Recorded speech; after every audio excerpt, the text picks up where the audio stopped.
reefs, but they build calcium carbonate skeletons that are really vulnerable right now with the change, because they're less able to buffer the increase in CO2 in those systems. Another effect that's getting some increased attention is as you increase the CO2, some of these organisms that have high respiratory demand, such as this squid here, we have a lot of squid in our tropical waters, as you decrease that that oxygen to CO2, these organisms that require a lot of oxygen have difficulty meeting their respiratory demands. Finally, for coastal marine environments and terrestrial ecosystem, water stress, timing, and increased salinization with climate change is a major issue. And we're not talking about terrestrial systems here, but they can affect coastal systems. As a matter of fact, if we look at how changes are going to occur in Florida and Louisiana, you see that we're going to have salinization of coastal surface water. Perhaps more windy days and less rainfall, kind of what we're maybe seeing now. So how do we assess climate change effects on these marine habitats in South Florida? Because Florida Bay, where this is Chris Madden from the South Florida Water Management District, and I've been working with him for more than a decade now. We've been trying to look at stressors in, this is again Florida Bay. It's a semi-enclosed lagoon. It has high temperatures and high salinity, so we've really already been looking at these thresholds of stress in these tropical organisms. And I don't get into this too much, but if we take an individual or a species approach, typically what we think of is stress along some continuum, as you can see here, in some measure of response. And we have sort of this sort of optimal condition, and on either side, stress would start limiting the conditions. However, what we've been finding in looking at a lot of these tropical species is that we're kind of already on these edges, and then we pretty much, once we get to these edges, there's some tolerance, and then we have this decline in whether it's productivity or populations. And if I just give you one example here, this is seagrass growth, and we looked at over broad ranges of salinities, and they typically are fairly hot, tolerant of high salinities, but then we see these crashes. They're fairly tolerant of temperatures up to like 32 degrees C, but then when you get up to like 36, you see these rapid changes. We also see these types of threshold responses up to like 34 degrees C in the case of sargassum seagrasses, as well as coral bleaching. You've probably heard a little bit more about that. These species, because they are tropical, they're living in waters that around 28, 29 degrees C. But it doesn't take much, just a few degrees above that, to get bleaching, which is the loss of these tiny little algae that live symbiotically with the corals, but they are important, and the corals actually help them build the reef. So without them, you're really not going to have any reef building processes. So the threshold response in these individual organisms can be attributed to the resilience. So this is, we're talking about resilience. So how are these organisms going to be able to survive? Are we going to be able to maintain coral reef ecosystems or seagrass ecosystems? And those types of questions. And what we see here is that it's typically the species that can modify their genetics or have chemical morphologies that allows them to be more resilient to these types of conditions. We can see here for seagrasses, these short-term adaptations to these high temperatures. This is 40 degrees C, that's extremely hot. But for 4 hours, they can actually withstand those kinds of conditions. In the field, even in Florida Bay, we see some of these temperatures at 36, 39 degrees, but for a short period of time, so they can actually survive. When we look at coral resilience, a lot of the research is focused on the ability of these endosymbionts, or these algae that live in the corals.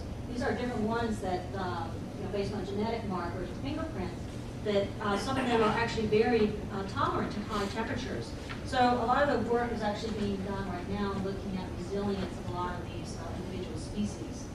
This is a phytoplankton species, one of the most important ones really on the globe. And it also shows that if you increase CO2, you actually can get an increase in biomass of these phytoplankton, suggesting that there is some resilience of these systems. The only problem is that when we look at life stage, it's more complex at the population level. It can be controlled by, like a sensitive life stage. For example, even like people, like adults, can typically tolerate greater ranges of a condition rather than younger stages, which creating like a bottleneck for improvement.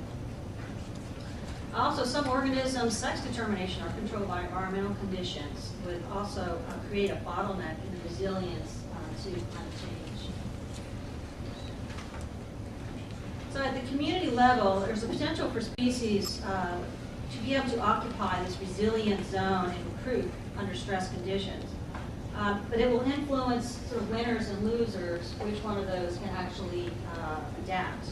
And this might be where people might start to have to actually play a larger role in sustaining some of these critical habitats. For example, while not directly linked, because it's hard to establish causality to climate change, the loss of the reef-building corals, as shown here from South Florida from disease, the cropper is pretty much wiped out. And this has actually led to some major restoration projects are currently underway. This is an important area of research for conservation, sort of maybe a new way of thinking that many of these systems and species may actually require active intervention. Rather than just researching the loss of some of these species and habitats, we might have to start playing God, or maybe even the sea level rise, moving some of these communities or ecosystems or habitats. Wheels on coral reefs. We just on coral reefs, something like that. So while at the community level, environmental stress may influence the biodiversities and species that are dominant, I want to say something also about the ecosystem level responses to changing climate, which are critical, and could be actually the Achilles heel of organismal resilience. And Hal mentioned this a little bit, but the rates of change are extremely important and will significantly influence the potential to sustain entire ecosystems. This is an example of a coastal mangroves in the Caribbean. And what we see here is that we really, these are sea level rise rates, okay? So all you have to do is look at sort of these numbers here. When we had really high rates, this is 5.2 millimeters per year, 3.5 millimeters per year, pretty much where we are right now. At these faster rates, we really didn't see any development of mangroves. And this is really pretty much wetlands throughout the globe, and even the Everglades. It wasn't until 5,000 years ago when the rates started slowing down that we actually have establishment of these coastal systems. So if we start getting into these more rapid rates, we might see, like I was talking about, that reworking of the sediments and no longer the ability of these plants, if you think about it from the plant's perspective, to maintain themselves in these systems. So the question is whether mangrove islands in the Caribbean or even in South Florida will be able to keep pace with these accelerating rates of sea level rise. The same question can be posed of coral reef accretion rates, not only dependent on the coral growth. So this is a big coral head, and it took about 230 years for this sort of 7 feet accumulation of this growth of this fairly fast-growing coral. But the reef structure itself took twice that long, maybe 500 years, because you have a lot of infilling by these other calcium carbonate, primarily algae. And just show you some of these algae here that have actually calcium carbonate, they become the sediment on the reef. There was a recent study that showed that coralline algae is extremely sensitive to increases in CO2, which you can see here. There's no calcium carbonate precipitation. So again, that research is really still in its infancy. In Florida Bay, an ecosystem parameter oxygen is also extremely important. Potential to cause widespread mortality of seagrasses. It can lead to major algal blooms. And these algal blooms then reduce the seagrasses, and so you have a major change in the system from a benthic seagrass dominated to a phytoplankton bloom, which nobody really wants to see. Although Florida Bay is extremely productive, and you can see that with these extreme diurnal changes in oxygen, extremely high, but then it has a high oxygen demand, so then it goes extremely low. When you get down to these levels here, this is really critical hypoxic and anoxic type conditions. It can really change the system, or you can lose the system. And this just shows one of those examples in Florida Bay where you get a major die-off of a seagrass meadow. This is about 50% loss. And this is what it looks like underwater. And the problem that we see for the future is if we do see this increase in salinization, increase in temperature, We're going to increase the oxygen demand. The organisms itself, as you increase the temperature, increases the respiration and also temperature. But physically, we also have water holds less oxygen when it's higher in temperature and higher in salinity. So, potential imbalance of this ecosystem. Finally, you can shut your eyes. We really don't like chemistry, but the other major problem in some of these tropical environments is that they have a sediment which is calcium carbonate sediment, and there are a lot of nutrients, particularly phosphorus is of concern, that's bound up into this calcium carbonate. So if you change the precipitation, dissolution, or acidification through acidification, you can maybe release nutrients and change this whole sort of sediment dynamics too.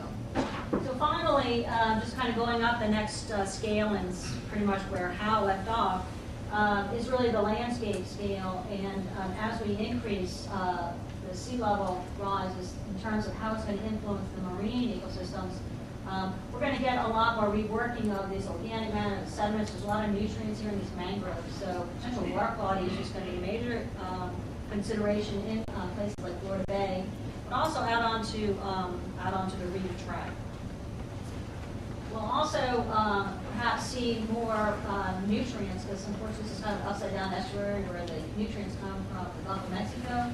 More of those coming up into the interior part of the estuary, and potentially also creating water quality problems.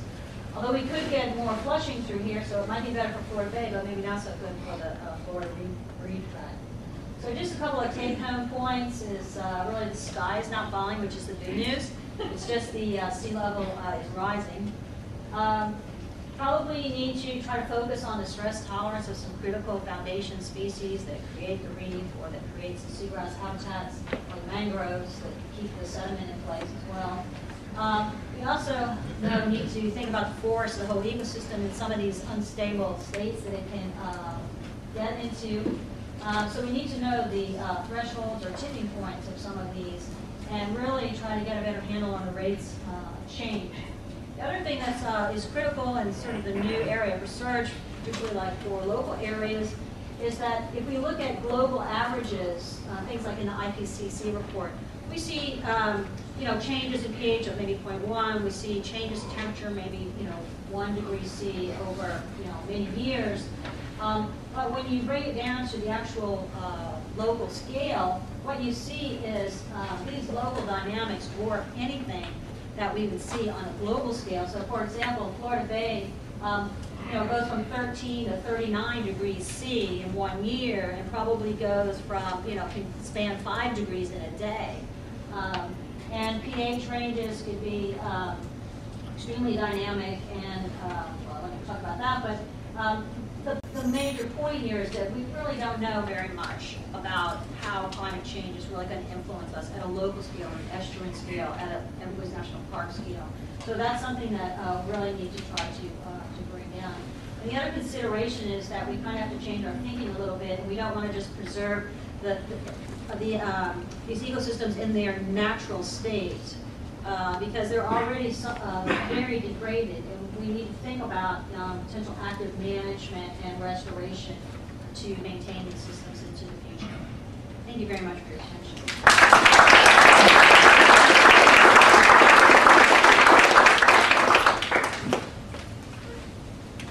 Okay, thank you so much.